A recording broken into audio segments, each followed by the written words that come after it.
నమస్తే welcome to BSK news నేను తరంగిణి ముందుగా బులెటిన్లో హెడ్లైన్స్ చూద్దాం ఏపీ సర్కార్ కీలక నిర్ణయం ఆలయాల తనిఖీల కోసం ప్రత్యేక అధికారులు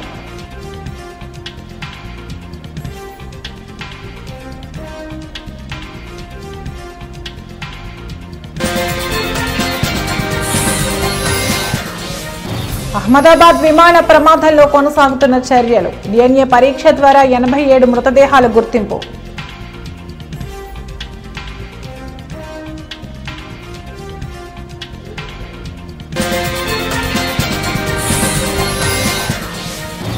బీఆర్ఎస్ ఎమ్మెల్యే కౌశిక్ రెడ్డికి షాక్ పిటిషన్ను కొట్టివేసిన హైకోర్టు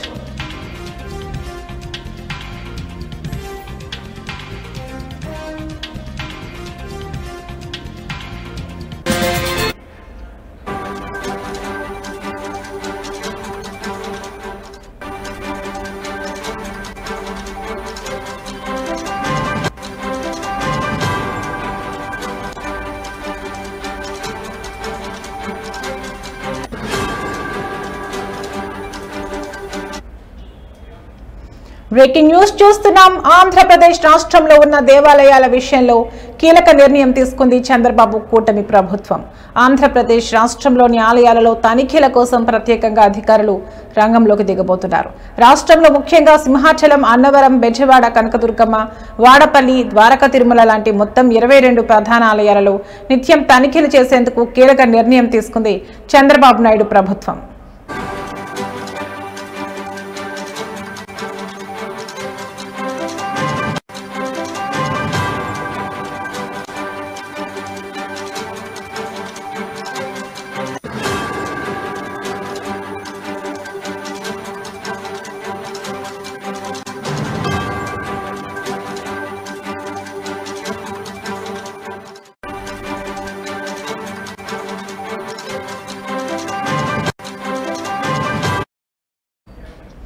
ఈ 22 ప్రధాన ఆలయాలలో తరచూ తనిఖీలు చేసేందుకు ప్రత్యేకంగా అధికారులను నియమించింది.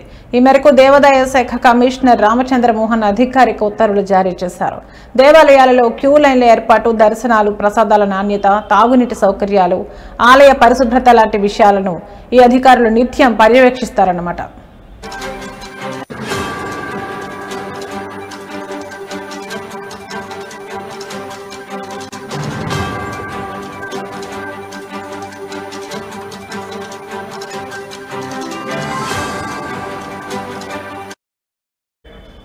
ఎలాంటి లోపాలున్నా ఈ అధికారులు గుర్తించి ప్రత్యేక నివేదిక ప్రభుత్వానికి ఇస్తుందని తెలుస్తోంది. దానికి తగ్గట్టుగానే ప్రభుత్వం చర్యలు తీసుకుని భక్తులకు ఎలాంటి సమస్యలు లేకుండా చేయనుంది. ఈ మధ్యకాలంలో ఏపీలో ఉన్న ఆలయాల్లో చిన్న చిన్న ప్రమాదాలు జరుగుతున్నాయి. అలాగే భక్తులు కూడా ఇబ్బందులు పడుతున్నట్లు వార్తలు వచ్చిన నేపథ్యంలో ప్రత్యేకంగా అధికారులను నియమించింది చంద్రబాబు ప్రభుత్వం.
అహ్మదాబాద్ లో ఇటీవల జరిగిన ఎయిర్ ఇండియా విమాన ప్రమాదంలో మరణించిన వారి మృతదేహాల గుర్తింపు ప్రక్రియ కొనసాగుతోంది. అహ్మదాబాద్ సివిల్ ఆసుపత్రిలో DNA పరీక్ష ద్వారా ఇప్పటి వరకు 87 మృతదేహాలను అధికారులు గుర్తించారు. ఇప్పటికే 47 మృతదేహాలను కుటుంబ సభ్యులకు అప్పగించారు. ఇక మిగతా గుర్తింపు మృతదేహాలను సైతం కుటుంబ సభ్యులకు అప్పగించనున్నారు. ఇక ఇదే ప్రమాదంలో ప్రాణాలు కోల్పోయిన గుజరాత్ మాజీ సీఎం విజయ్ రూపానీ డెడ్ బాడీని అధికారులు DNA పరీక్ష ద్వారా గుర్తించిన విషయం తెలిసిందే. నేడు రూపానీ అంత్యక్రియలు ప్రభుత్వ లాంఛనాలతో జరగనున్నాయి.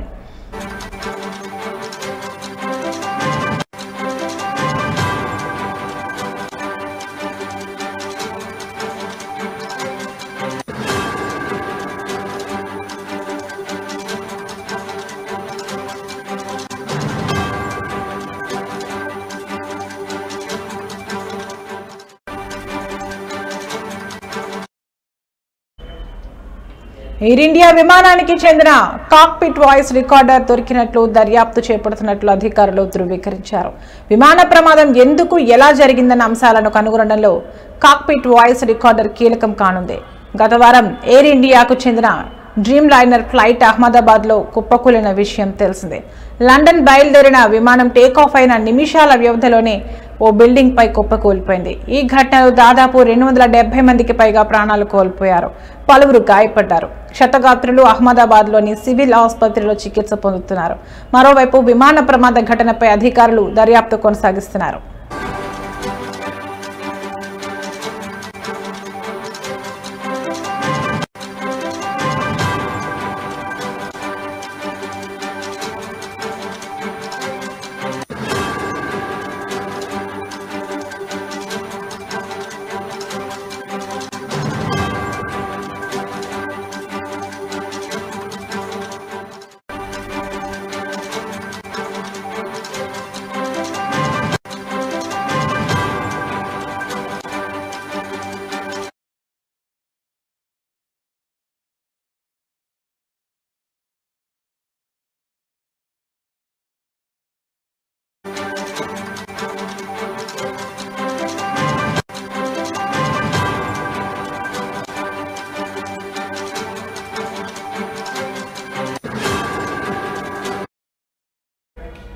బ్రేకింగ్ న్యూస్ చూస్తున్నాం. బీఆర్ఎస్ ఎమ్మెల్యే పాడి కౌశిక్ రెడ్డికి తెలంగాణ హైకోర్టులో చుక్కెదురైంది.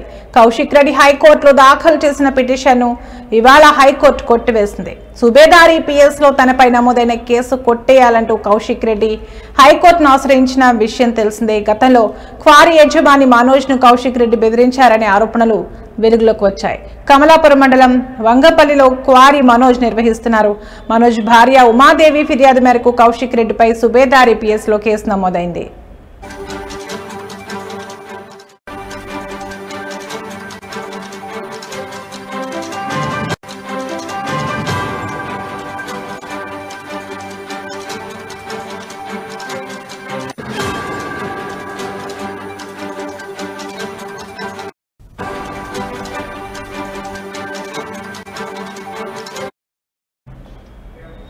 $50 లక్షలు ఇవ్వాలంటూ కౌశిక్ రెడ్డి బెదిరించారని ఆమె PS లో ఫిర్యాదు చేశారు. దీంతో కేసు నమోదు చేసిన పోలీసులు దర్యాప్తు ప్రారంభించారు. ఈ నేపథ్యంలోనే తనపై నమోదైన కేసును కొట్టివేయాలని ఏప్రిల్ నెలలో కౌశిక్ రెడ్డి హైకోర్టులో పిటిషన్ దాఖలు చేశారు. ఈ క్రమంలోని ఇవాళ విచారణ జరిపిన హైకోర్టు తన పిటిషన్ను కొట్టివేసింది. కాగా ఇదే కేసులో కౌశిక్ రెడ్డి అరెస్టుపై గతంలో హైకోర్టు స్టే ఇచ్చింది. దర్యాప్తునకు సహకరించాలని ధర్మాసనం ఆదేశాలు ఇచ్చింది.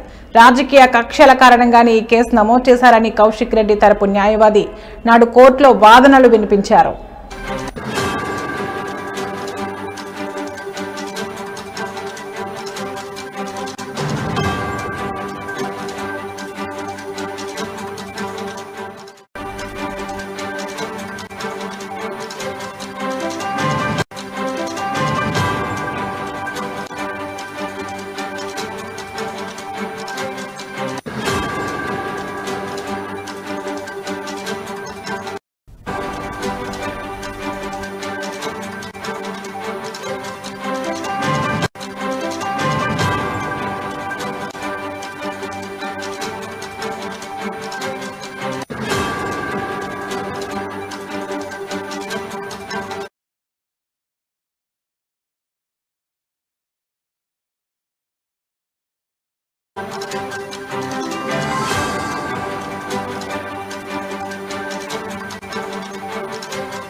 బ్రేకింగ్ న్యూస్ చూస్తున్నాం. రాష్ట్రంలోని పలు ప్రాంతాల్లో వచ్చే 3 రోజుల పాటు తేలికపాటి నుంచి మోస్తరు వర్షాలు కురిసే అవకాశం ఉందని వాతావరణ శాఖ వెల్లడించింది. దక్షిణ మధ్య మహారాష్ట్ర మీదుగా ఉపరితల ఆవర్తనం కొనసాగుతున్నట్లు, ఇది సముద్ర మట్టం నుంచి సగటున 5.8 కిలోమీటర్ల ఎత్తులో ఉందని అధికారులు తెలిపారు. ఈ వాతావరణ వ్యవస్థ దక్షిణ పశ్చిమ దిశగా వాలి ఉందని, మరోవైపు వాయువ్య బంగాళాఖాతంలో మరో ఉపరితల ఆవర్తనం ఏర్పడిందని పేర్కొన్నారు. ఉత్తరాంధ్ర తీరాన్ని ప్రభావితం చేసిన పశ్చిమ మధ్య బంగాళాఖాతం ఆవర్తనం తాజాగా వాయువ్య బంగాళాఖాతంలో ఏర్పడిన కొత్త ఆవర్తనంలో కలిసిపోయిందని తెలిపారు.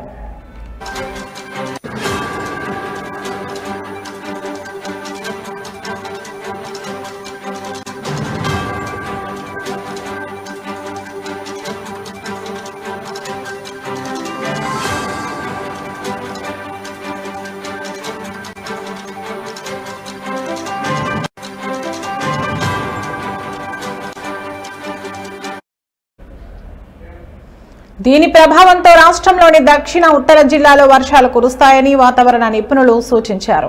దక్షిణ ప్రాంతాలతో పాటు ఉత్తర తెలంగాణలో కూడా మోస్తరు వర్షాలు, 1-2 చోట్ల భారీ వర్షాలు పడే అవకాశం ఉందని అంచనా వేస్తున్నారు. ముఖ్యంగా ఇవాళ ఉత్తర జిల్లాలో ఉరుములు మెరుపులతో పాటు గంటకు 30 నుంచి 40 కిలోమీటర్ల వేగంతో ఈదురుగాలులతో వర్షాలు కురుస్తాయని హెచ్చరిస్తున్నారు. ప్రస్తుతం రాష్ట్రంలో సాధారణ ఉష్ణోగ్రతతో పోలిస్తే సగటున 4 డిగ్రీల సెల్సియస్ తక్కువగా ఉష్ణోగ్రతలు నమోదవుతున్నాయని వాతావరణ శాఖ అధికారులు పేర్కొన్నారు. వాతావరణ పరిస్థితుల దృష్ట్యా ప్రజలు అప్రమత్తంగా ఉండాలని సూచించారు.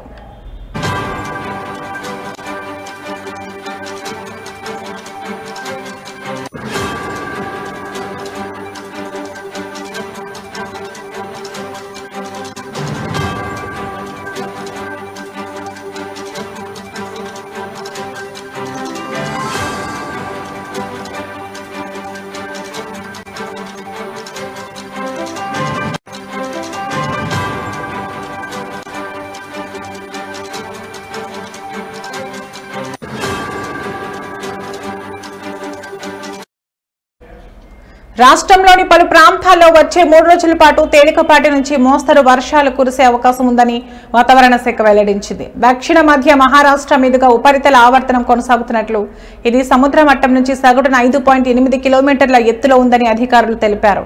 ఈ వాతావరణ వ్యవస్థ దక్షిణ మధ్య దిశగా వాలి ఉందని, మరోవైపు వాయువ్య బంగాళాఖాతంలో మరో ఉపరితల ఆవర్తనం ఏర్పడిందని పేర్కొన్నారు.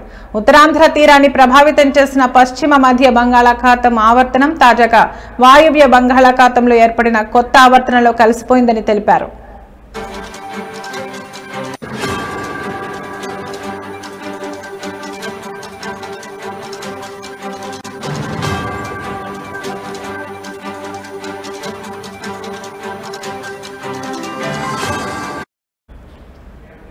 దీని ప్రభావంతో రాష్ట్రంలోని దక్షిణ ఉత్తర జిల్లాలో వర్షాలు కురుస్తాయని వాతావరణ నిపుణులు సూచించారు.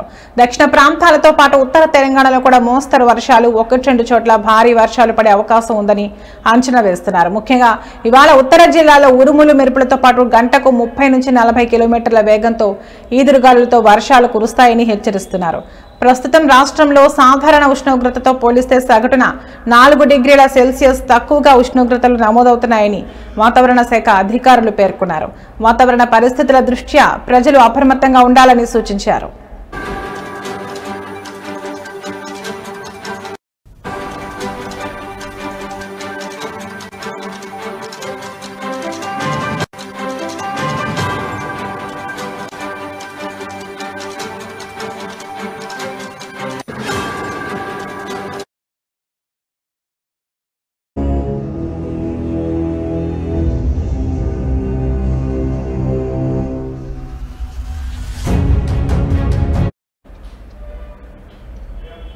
నంద్యాల జిల్లా శ్రీశైలంలో ముక్కంటి మల్లన్న ఆలయానికి భక్తుల రద్దీ పెరిగింది. పైగా వేసవికాలం సెలవులు చివరి ఈ రోజు కావడంతో క్షేత్రంలో భక్తుల రద్దీ అనూహ్యంగా పెరిగింది. క్షేత్రమంతా భక్తజనంతో సందడి వాతావరణం నెలకొంది. భక్తులు వేకువజాము నుండే పాతాళగంగలో పుణ్యస్నానాలు ఆచరించి శ్రీ భ్రమరాంబ మల్లికార్జున స్వామి అమ్మవార్ల దర్శనార్థమై క్యూ లైన్స్ లో దర్శన కంపార్ట్మెంట్లలో బారులు తీరారు. శ్రీ స్వామి అమ్మవార్ల దర్శనానికి సుమారు 4 గంటల సమయం పడుతుంది. మరోపక్క భక్తులు స్వామి అమ్మవారి రుద్రాభిషేకం, కుంకుమార్చన తదితర అభిషేకార్చనలు నిర్వహించి మొక్కులు తీర్చుకుంటున్నారు.